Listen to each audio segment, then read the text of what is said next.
Le cri déchira l'air salin de la Costa Brava comme un coup de poignard. Comment as-tu pu me trahir avec lui? Fanny? Avec un homme?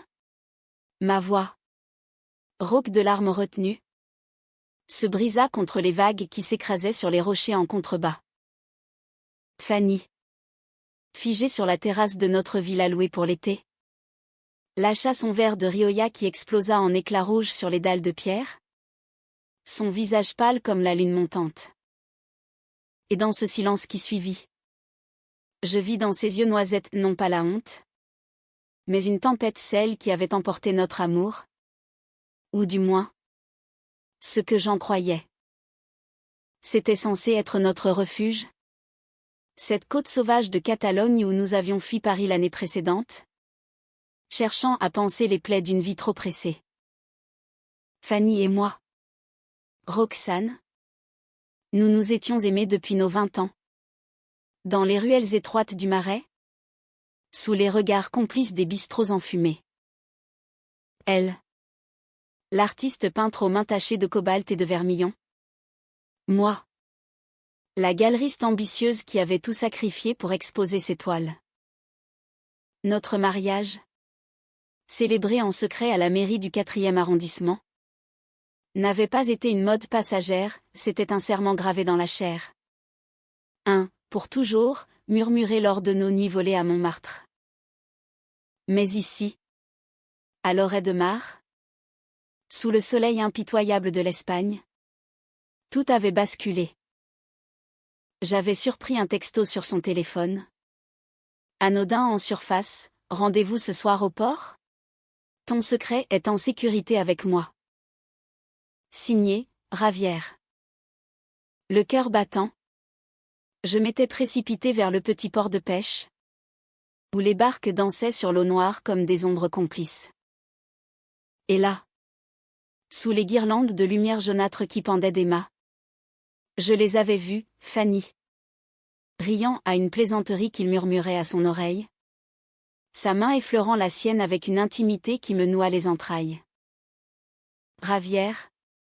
Ce sculpteur local que nous avions rencontré lors d'une exposition éphémère à Gérone-Grand. Charismatique. Avec des yeux sombres qui semblaient taillés dans l'obsidienne andalouse. Hétéro. Incontestablement.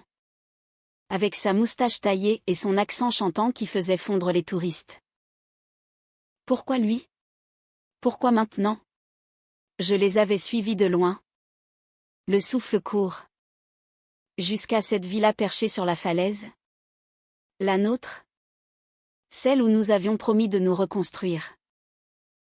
Quand j'entrai, la porte claqua comme un verdict. Ils étaient là. Dans le salon aux murs blancs badigeonnés de chaux. Une bouteille de cava entamée sur la table basse. Fanny se leva d'un bond. Son chemisier froissé révélant une trace de rouge à lèvres sur son cou pas le mien. Roxane. Ce n'est pas ce que tu crois. Sa voix tremblait. Mais ses yeux fuyaient les miens. Ravière. Lui. Resta assis. Un sourire poli aux lèvres. Comme s'il assistait à une scène de théâtre absurde. Pas ce que je crois, répétai-je. La gorge serrée. J'ai vu tes messages? Fanny. Tes nuits à travailler tard à l'atelier. Et maintenant? Ça. Je pointai du doigt la photo encadrée sur l'étagère, nous deux. Enlacés sur la plage de Sitges. Nos alliances neuves scintillant sous le soleil. Ravière se racla la gorge. Se leva avec une grâce maladroite. Peut-être devrais-je partir. Je ne veux pas de malentendus. Sa voix était douce. Presque compatissante. Ce qui me rendit furieuse. Non. Restez. Lâchez-je d'un ton glacial. Parce que j'ai des questions. Et vous allez y répondre. Tous les deux. La confrontation s'étira comme une toile tendue à se rompre. Fanny s'effondra sur le canapé. Les mains tremblantes. Et avoua tout dans un flot de mots hachés. les doutes qui l'assaillaient depuis des mois. Cette crise qui la rongeait comme un acide lent. Je t'aime. Roxane. Tu es ma vie. Mais. J'ai eu peur. Peur de ne pas être assez femme. Assez. Normal. Ravière. C'était une erreur. Un moyen de me prouver quelque chose. Il m'a fait sentir désirée d'une façon que je ne comprenais pas. Ses larmes coulaient, sillonnant son visage comme des rivières sur une carte ancienne. Ravière. Stoïque. Ajouta, elle m'a dit qu'elle était mariée. À une femme. Je ne savais pas que c'était si profond. J'ai cru à une aventure passagère. Je les écoutais. Anesthésiée. Tandis que la mère en bas rugissait son indifférence. Comment en étions-nous arrivés là? Notre histoire avait commencé si simplement. À l'école des beaux-arts, où Fanny peignait des nus féminins avec une passion qui faisait rougir les professeurs. Moi. J'étais l'assistante zélée. Celle qui rangeait les pinceaux et rêvait secrètement de ses courbes sous l'étoile.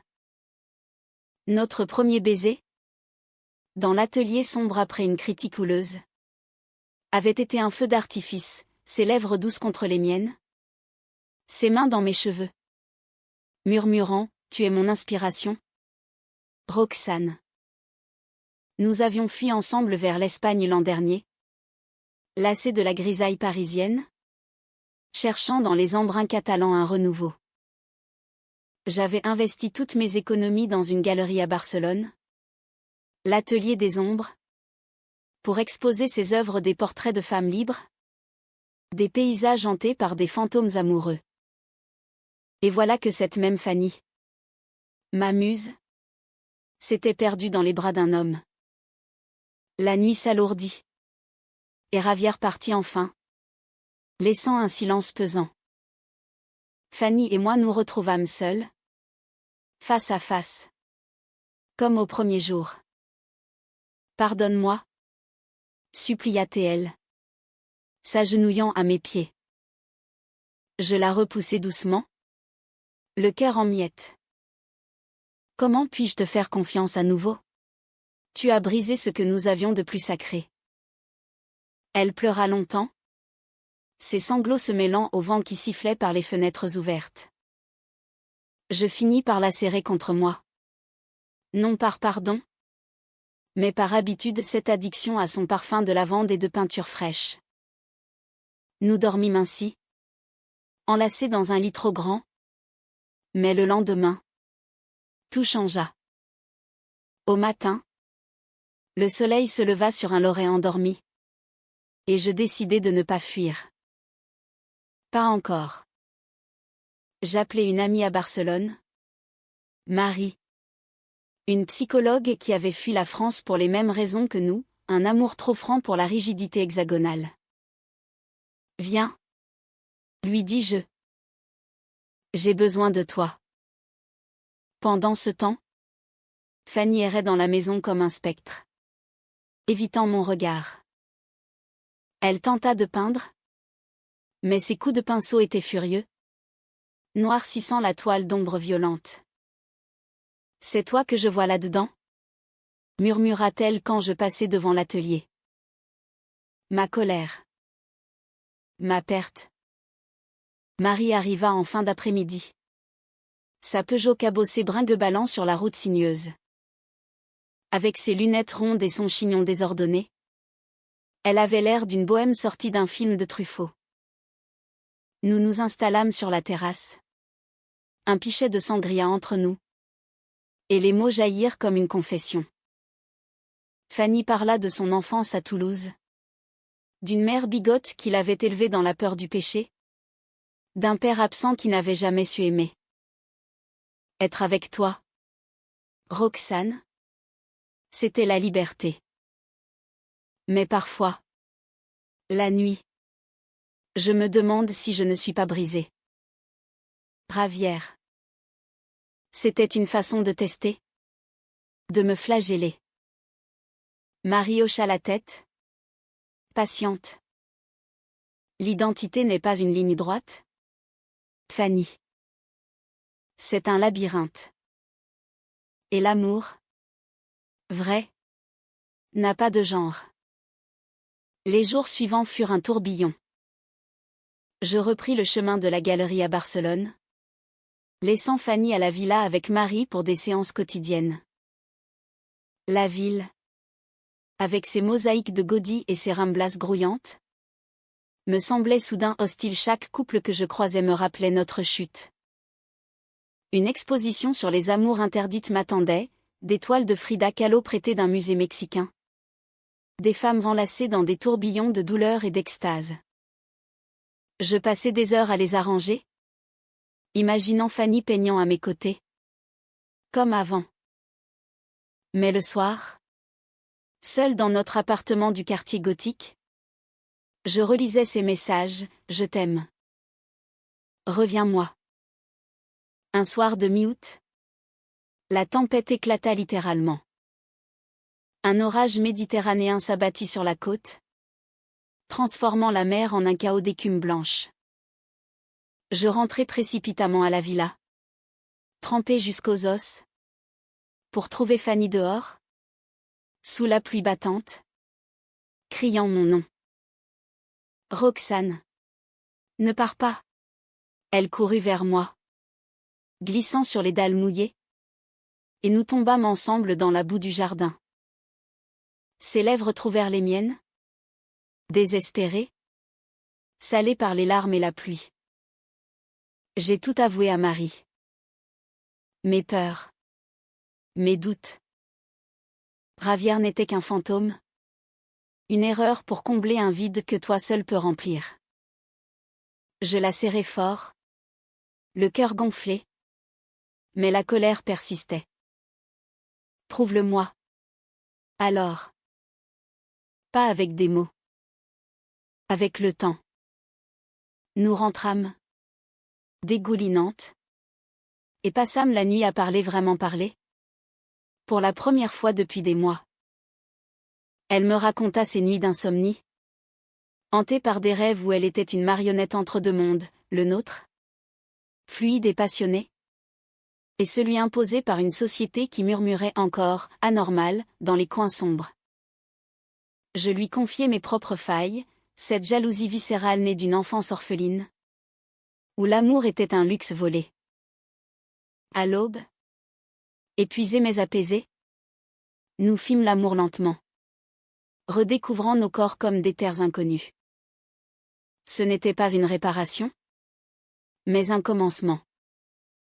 Pourtant, le destin, ce farceur espagnol, n'en avait pas fini avec nous. Ravière réapparut une semaine plus tard, non pas pour reconquérir, mais pour s'excuser. Il débarqua à la galerie lors du vernissage de Fanny, sa première exposition solo depuis la crise. L'étoile, sombre et cathartique, dépeignait des femmes brisées recomposées, des silhouettes enlacées sous des cieux tourmentés, des vagues engloutissant des cœurs solitaires. La foule applaudissait. Le cava coulait à flot. Quand il s'approcha de moi. Un bouquet de lys à la main. Pour Fanny. Dites-lui que je regrette. Et que je lui souhaite le bonheur. Ses yeux étaient sincères. Dépourvus de malice. Je pris les fleurs. Hésitante. Et les tendis à Fanny qui observait de loin. Ce fut le moment de vérité. Elle s'avança. Posa une main sur son bras, un geste fraternel. Distant. Merci. Ravière. Mais mon bonheur est ici. Avec elle. Il hocha la tête. Un sourire triste aux lèvres. Et disparut dans la nuit barcelonaise. La galerie explosa en acclamations pour Fanny. Mais pour nous. Ce fut un triomphe muet, nos doigts entrelacés sous la table. Nos regards promettant un avenir fragile mais réel. Les mois d'automne nous trouvèrent changés.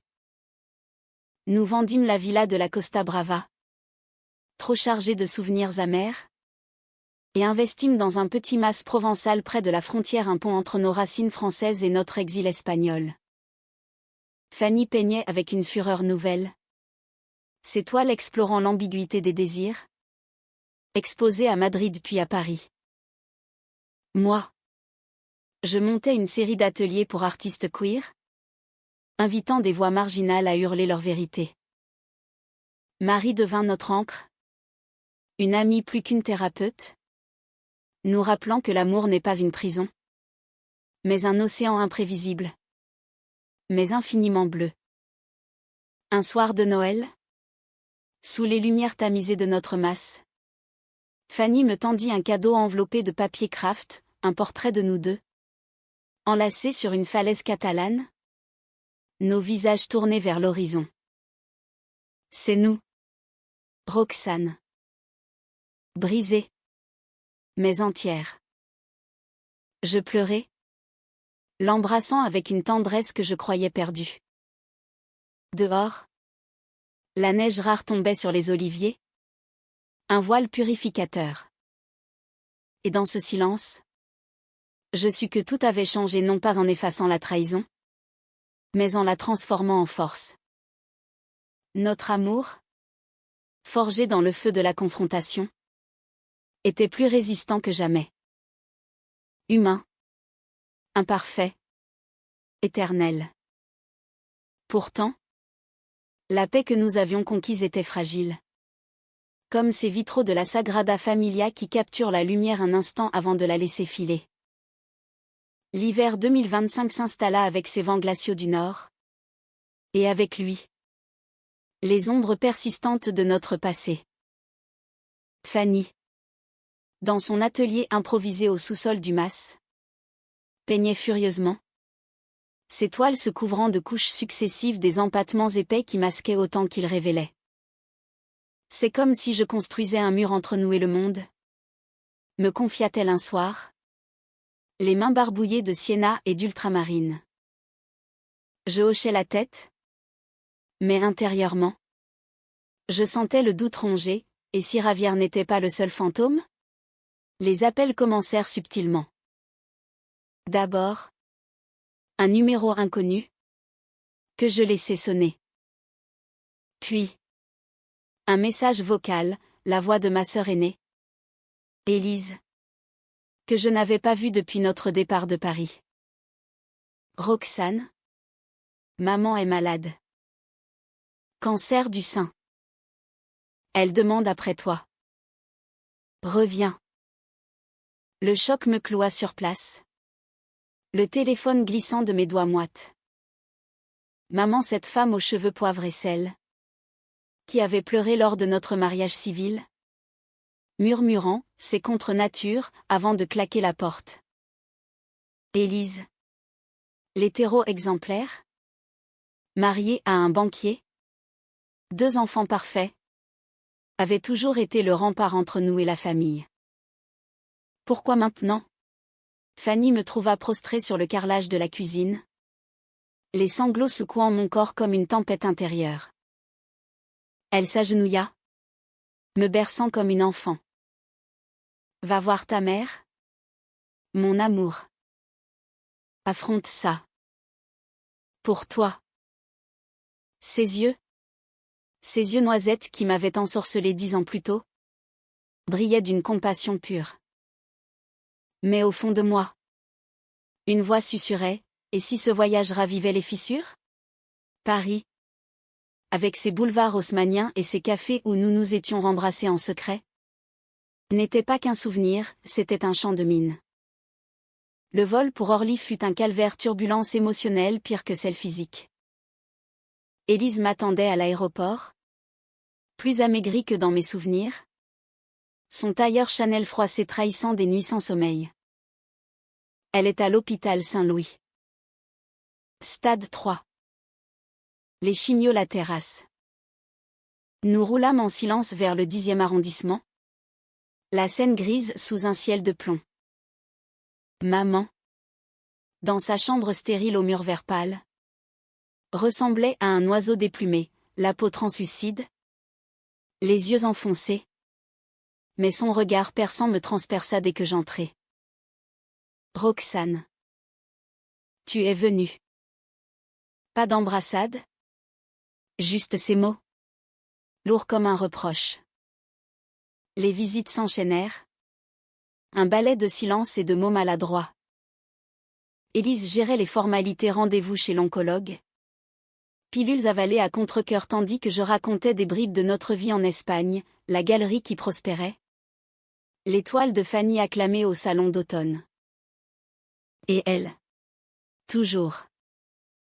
Avec toi? Demanda maman un après-midi. Sa voix un filet ténu. Je serrai sa main ridée, sentant les veines saillantes comme des rivières asséchées. Oui. Et je l'aime plus que jamais. Elle ferma les yeux. Une larme coulant sur sa joue. J'ai eu tort. Peur pour toi. Pour l'enfer.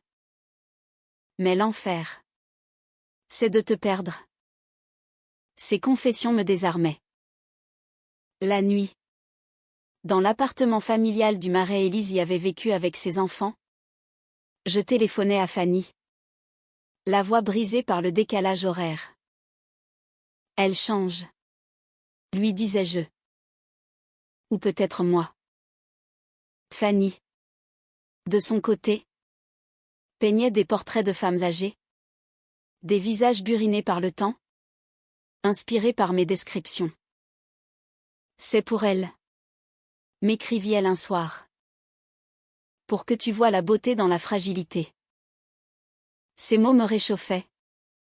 Mais la distance creusait un vide, des nuits solitaires où je revivais la trahison. Imaginant Fanny seule au mas. Vulnérable aux ombres du passé. Puis. Le coup de théâtre, Ravière. Il m'avait contacté via Instagram. Un message poli, j'apprends pour ta mère. Si tu as besoin. Je suis à Paris pour une expo. Je refusai d'abord. Mais la curiosité ou la masochisme l'emporta. Nous nous rencontrâmes dans un café du quartier latin. Près de la Sorbonne. Où les étudiants riaient sans savoir que le monde des adultes était un piège. Il était le même, moustache taillée. Chemise en lin impeccable. Un verre de pastis devant lui. Je ne viens pas pour Fanny. Assura-t-il d'entrée. Mais pour clore le chapitre. J'ai rencontré quelqu'un. Une femme. Hétéro comme moi. Et ça m'a fait réfléchir. Sa franchise me surprit. Il parla de son enfance à Séville. D'un père machiste qu'il avait élevé à conquérir. Pas à aimer. Avec Fanny. C'était une danse dangereuse. Elle cherchait quelque chose que je ne pouvais pas donner, pas vraiment. Je l'écoutais. La gorge nouée. Réalisant qu'il n'était pas le monstre de mon imagination. Mais un homme perdu. Comme nous tous. Dis-lui que je lui souhaite la paix. Conclut-il en se levant. Et il partit. Laissant un pourboire généreux sur la table. Comme une offrande. De retour à l'hôpital. Je racontais tout à maman, pas les détails crus. Mais l'essence, la trahison. Le pardon. La reconstruction. Elle sourit faiblement. Sa main dans la mienne. L'amour. C'est comme peindre. Ma fille. Des couches. Des erreurs. Mais au final. Une œuvre unique. Élise. Qui entrait avec un plateau repas. S'arrêta net. Pour la première fois. Elle nous vit vraiment et des larmes perlèrent à ses yeux. Je suis désolée. Roxane. Pour tout. Le printemps pointa son nez en avril. Et maman. Contre toute attente. Entra en rémission. Les médecins parlaient de miracle. Mais je savais que c'était la volonté, la sienne. De se racheter, la mienne. De pardonner. Je rentrais en Espagne avec une valise pleine de promesses des lettres de maman. Des photos jaunies de notre enfance. Fanny m'attendait à l'aéroport d'El Prat. Un bouquet de mimosas à la main. Son sourire éclatant comme le soleil catalan. Nous roulâmes vers le mas en silence d'abord. Puis en riant. Nos mains liées sur le levier de vitesse. Mais le retour n'effaça pas les cicatrices. Fanny avait changé pendant mon absence, ses toiles étaient plus audacieuses. Explorant les thèmes de la famille brisée. Des mères qui rejettent pour mieux embrasser. Une série, Ombre maternelle, fut sélectionnée pour la Biennale de Venise. C'est grâce à toi, me dit-elle lors de notre première nuit réunie. Nos corps se mêlant dans la lueur des bougies. Tu m'as montré que la vulnérabilité est une force. Je l'embrassai, traçant du bout des doigts les courbes de son dos, redécouvrant ce territoire que j'avais cru perdu. Pourtant, un nouveau conflit couvait. Élise m'annonça sa venue en juin, avec les enfants, pour faire connaissance. Fanny paniqua, et si elle me juge? Si ton passé nous rattrape? Je la rassurai. Mais intérieurement, je tremblais. Les neveux, des jumeaux de 8 ans espiègles, arrivèrent comme une tornade, transformant le mas en terrain de jeu. Élise, plus ouverte, posa des questions sur notre vie, la galerie, les expositions, nos rituels du dimanche brunch sur la Rambla, puis ateliers partagés. Le soir, autour d'un paella fumant, elle leva son verre, à la famille. Celle qu'on choisit. Ce fut un baume. Mais le vrai test vint plus tard, lors d'une visite surprise de maman, convalescente mais déterminée. Elle débarqua un matin de juillet, Élise au volant, un chapeau de paille sur la tête pour cacher sa calvitie naissante. Fanny l'accueillit avec une timidité touchante, offrant une toile un portrait abstrait d'une femme émergeant d'un océan de bleu. Maman pleura, serrant Fanny dans ses bras pour la première fois. Merci d'aimer ma fille comme elle mérite. Ce moment, simple, c'est là notre guérison, un cercle de femmes, liées par le sang ou le cœur, sous le ciel provençal. L'été s'acheva sur une note de triomphe, la Biennale. Nous partîmes pour Venise, laissant le mas aux soins d'une voisine. La lagune scintillait. Les gondoles glissaient comme des rêves liquides. L'exposition de Fanny fut un succès, critiques élogieuses dans le monde. Acheteurs italiens enchérissant sur ses toiles. Lors du dîner de gala, dans un palais du Grand Canal, elle me dédia son discours, à Roxane, ma muse, ma confronteuse, ma sauveuse. Sans toi, ces ombres seraient restées obscures.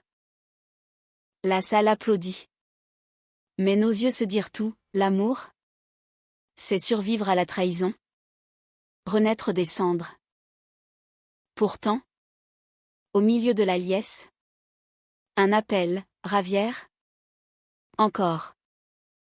Pas pour nous, mais pour une expo conjointe à Madrid. Une collaboration? Pour clore en beauté. Fanny hésita, puis accepta avec moi à ses côtés. Ce fut cathartique, leurs œuvres côte à côte. Sculpture et peinture dialoguant sur le désir fluide. Lors du vernissage, il nous offrit un verre, à l'avenir. Sans regret. Et pour la première fois, je trinque avec lui, sentant la paix s'installer. De retour au mas, l'automne nous enveloppa de vendanges et de vendredis soirs paresseux. Fanny peignait. Moi je gérais la galerie à distance. Et maman nous envoyait des cartes postales de Paris des Ponts Fleuris. Des messages d'amour discrets. Notre histoire, jadis un drame de confrontation, était devenu une saga humaniste, preuve que l'amour lesbien, dans un monde encore hétéronormé, pouvait triompher par la vulnérabilité et le pardon. Et chaque nuit, enlacés, nous murmurions, tout change. Mais nous restons.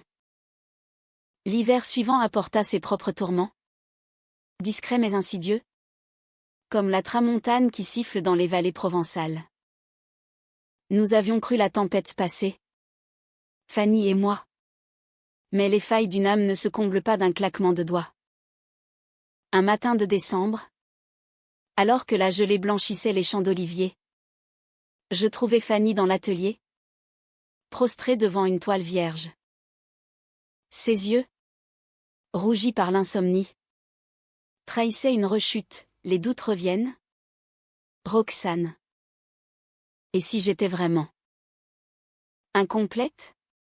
Sa voix n'était qu'un murmure, mais elle me transperça comme une lame. Je la serrai contre moi, sentant son corps frêle trembler. Ces crises, nous les connaissions vestiges de son éducation toulousaine, où l'amour entre femmes était un tabou chuchoté dans les confessionnaux. Mais cette fois, c'était plus profond, l'ombre de Ravière, ou plutôt, ce qu'il représentait une norme qu'elle avait goûtée. Un poison doux qui persistait. Nous irons voir Marie ensemble. Décider je. Et peut-être plus loin. Une retraite? Quelque part où nous pourrons respirer.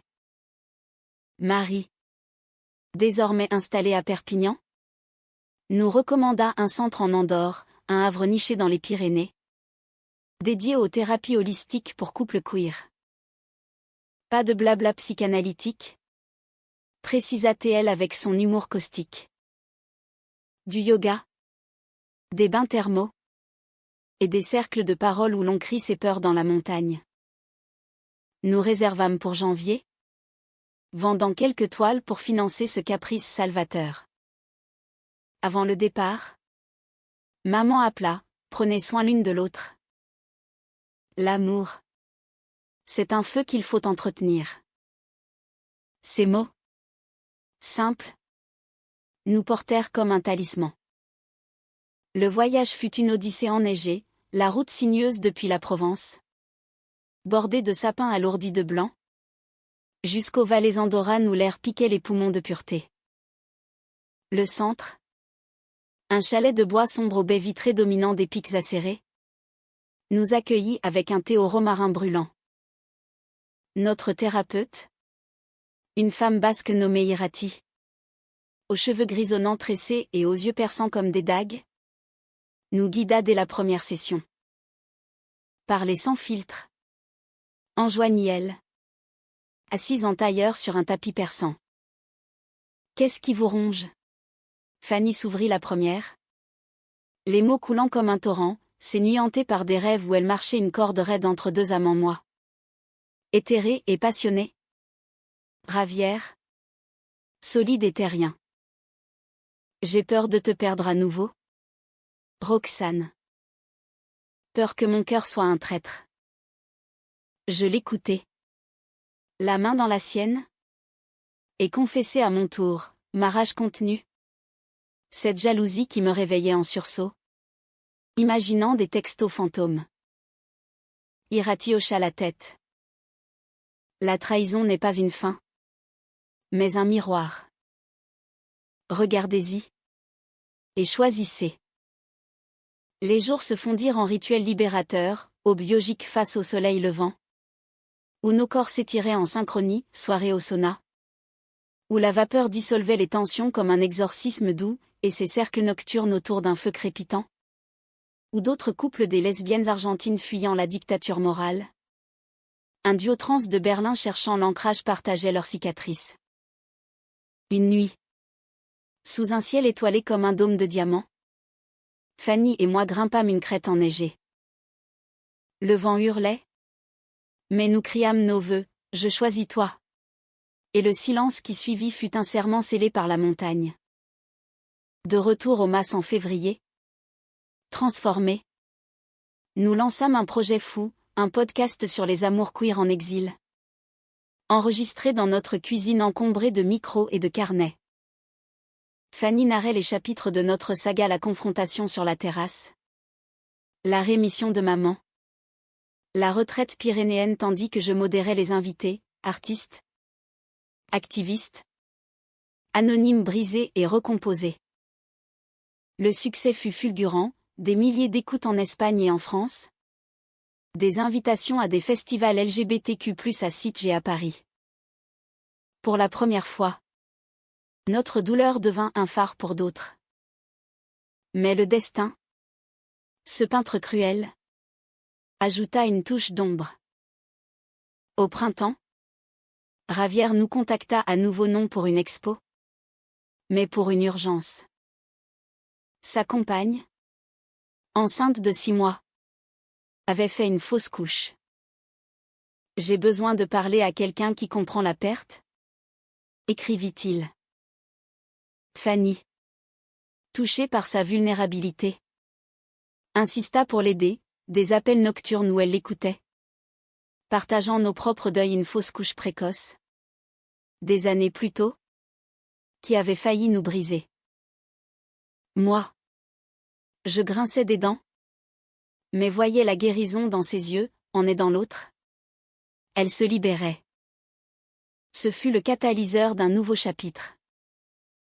En mai, lors d'un voyage à Madrid pour le podcast, nous dînâmes avec Ravière et sa compagne, une infirmière nommée Lucia, aux courbes généreuses et aux rires contagieux. Pas de tension sexuelle, juste une amitié naissante, 4 âmes cabossées autour d'une paella aux fruits de mer. Lucia confia ses doutes sur la parentalité. Et Fanny parla de notre deuil passé, la perte nous a rendues plus fortes. Et l'amour, plus grand. Ravière, les yeux humides, leva son verre, à vous deux. Vous m'avez sauvé, sans le savoir. Cet été-là, le mas devint un sanctuaire ouvert, maman vint passer un mois, apprenant à peindre avec Fanny, ses mains arthritiques traçant des traits hésitants sur la toile. Élise et les jumeaux suivirent, transformant les soirées en feu de camp avec guitare et chants occitans. Même Marie débarqua, son chignon défait par le Mistral, pour un week-end de rire et de vin rosé.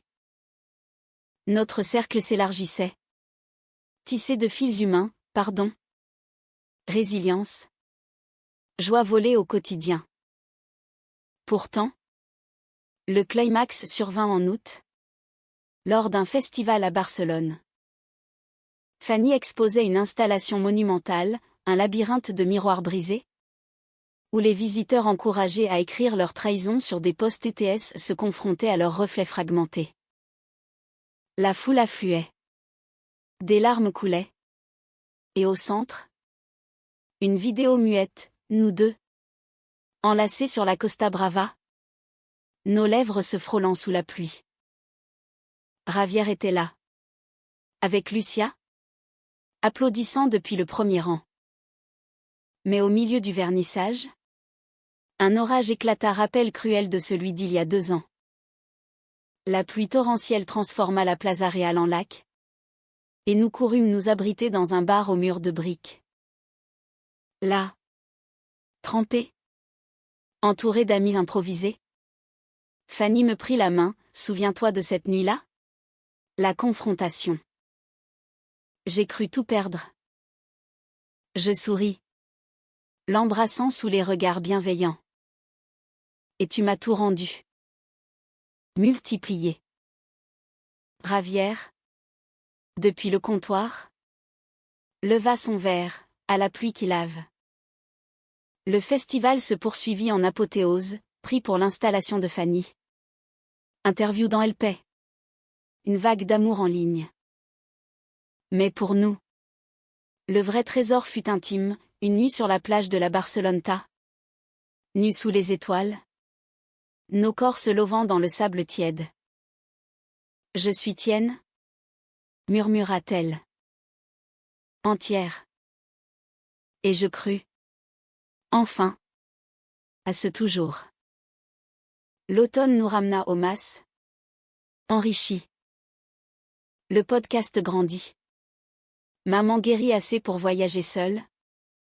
Élise divorça libérée d'un mariage étouffant et nous adopta comme tantes officielles. Ravière devint un allié distant. Sa galerie à Séville exposant nos œuvres. Notre amour, jadis un drame personnel, irradiait, preuve que dans un monde de normes rigides, la fluidité pouvait triompher. Humainement, profondément, nous avions changé non en oubliant, mais en embrassant. L'année 2026 annonça comme un horizon clair. Mais la vie, cette grande dramaturge espagnole imprégnée d'un souffle français mélancolique, réservait encore ses rebondissements. Février nous surprit avec une nouvelle inattendue, Fanny. Lors d'une échographie de routine vestige de nos rêves d'agrandir la famille, apprit qu'elle portait une vie. Pas par miracle biologique, mais par don, une amie lesbienne de Marie, anonyme, avait choisi de porter pour nous via une clinique à Barcelone. Un enfant, murmura Fanny, les yeux écarquillés devant l'image pixelisée. Notre enfant. Je tombais à genoux, riant et pleurant, nos mains jointes sur son ventre encore plat. Cette joie fut un baume, mais elle réveilla les fantômes. Les hormones de la grossesse amplifièrent les doutes de Fanny, nuit d'angoisse où elle se réveillait en sueur, hantée par l'idée d'être une mère anormale. Et si je rate? Si mon passé empoisonne ça? Je la rassurais, chantant des berceuses occitanes apprises de maman. Mais intérieurement, je luttais, la galerie réclamait mon temps. Le podcast explosait avec des sponsors. Et ce bébé une fille. Apprime-nous en mars devenait un phare exigeant. Maman, désormais une grand-mère en herbe, insista pour s'installer temporairement au mas. Son arrivée en avril, avec valise remplie de layettes tricotées main, transforma la maison en cocon. Elle et Fanny se liaient dans des après-midi paisibles, maman apprenant à Fanny les recettes toulousaines cassoulet sans lard pour respecter nos choix. Tandis que je filmais des épisodes spéciaux sur la parentalité queer. Élise, réinventant sa vie comme coach de vie à Paris, nous envoya des vidéos des jumeaux apprenant le catalan via YouTube. Même Ravière contribua, une sculpture miniature d'une mère et d'un enfant, livrée sans commentaire, mais avec une note, pour le nouveau chapitre. Pourtant, le conflit culmina en juin, sous un soleil implacable. Fanny, alourdie par la grossesse, s'effondra lors d'une expo à Gérone non physiquement, mais émotionnellement. Une critique dans l'Avant-Gardia, signée d'un conservateur parisien exilé, la qualifiait de « peintre des vices bourgeois », masquant son chaos intérieur sous des atours romantiques. Les mots la heurtèrent comme un retour de flamme, il voit en moi la traîtresse, pas l'artiste. Elle rentra au mas en larmes, jetant ses pinceaux dans le jardin. Peut-être a-t-il raison. Peut-être que je ne mérite pas ça toi. Le bébé. Cette vie. La confrontation fut intime. Déchirante, sur la terrasse où tout avait commencé 2 ans plus tôt. Face à la mer invisible au loin. Je la pris dans mes bras. Sentant le bébé gigoter entre nous comme un médiateur innocent. Écoute-moi. Fanny. Ta douleur est ton art.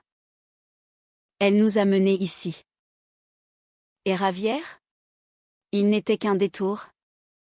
Pas une destination. Elle sanglota. Confessant ses peurs les plus noires, l'envie fugace d'une vie hétéronormée. Vite étouffée par notre amour. Mais toi, tu es ma vérité. Ma femme. Nous appela Mirati. Notre thérapeute basque.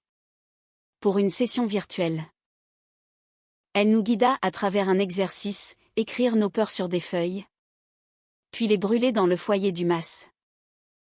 Les flammes dévorèrent les mots, trahison, doute, perte. Et dans la cendre, nous vîmes naître une résolution. Maman, témoin silencieuse, ajouta, j'ai brûlé mes préjugés pour vous. Faites de même. L'été porta ses fruits littéralement. En juillet, sous un ciel azuréen, notre fille naquit à l'hôpital de Perpignan, une minuscule guerrière aux yeux noisettes de Fanny. Prénommée Liora, ma lumière, en hébreu, pour honorer nos racines juives ashkénazes oubliées. Les premiers jours furent un chaos béni, nuit blanche rythmée par ses pleurs. Journée où nous nous relayions. Fanny allaitant avec une tendresse instinctive. Moi berçant au son de chansons de Piaf adaptées en catalan. Maman resta un mois. Ses mains expertes changeant les couches. Racontant des histoires de mon enfance pour apaiser les coliques. Le podcast évolua, épisode sur la maternité lesbienne. Avec des invités comme Lucia. Désormais enceinte à nouveau. Qui partageait ses joies et peines. Ravière organisa une expo caritative à Séville. Fonds reversés à des associations pour familles queer. Notre cercle s'élargit encore, Marie devint marraine. Élise et les jumeaux. Oncle farceur via Zoom. Et dans ce cocon, notre amour s'approfondit, des regards volés pendant que Liora dort. Des baisers salés de fatigue. Des nuits où nous parlons jusqu'à l'aube de nos rêves futurs, une maison plus grande. Des voyages en famille à Tokyo ou à New York. Le climax émotionnel vint en octobre, lors d'un pèlerinage à l'Orée de Mar. Nous y retournâmes. Liora emmitouflée dans un porte-bébé. Pour clore le cercle, une promenade sur la terrasse de l'ancienne villa. Louée pour une nuit. La mer rugissait en bas. Comme un écho fidèle. Fanny, tenant notre fille contre son sein, murmura, ici. J'ai tout brisé. Et toi? Tu as tout reconstruit. Je l'embrassai. Larmes aux yeux, non. Nous l'avons fait. Ensemble. L'année s'acheva sur une note humaniste. Profondément française dans son élégie joyeuse, une exposition rétrospective à Paris. Au centre Pompidou. Où l'étoile de Fanny dialoguait avec celle de Kahlo et de Vieira da Silva. Maman. Élise. Ravière. Lucia. Marie tous présents. Unis autour de Liora qui gazouillait innocemment. Lors du discours de clôture, Fanny prit ma main, cette histoire n'est pas la mienne seule. C'est la nôtre. Un amour confronté. Trahi. Mais invincible. Parce qu'il est humain imparfait. Passionné. Éternel. Et ainsi, sous les lumières tamisées du musée, avec la Seine murmurant au loin, nous savions que tout avait changé. Pas en effaçant les cicatrices, mais en les portant comme des médailles. Notre lesbianisme, jadis un secret douloureux, était devenu un hymne à la résilience des femmes, à l'amour sans frontières, à la vie qui, malgré les tempêtes, fleurit toujours. Pour toujours. Fanny. Pour toujours. Nous.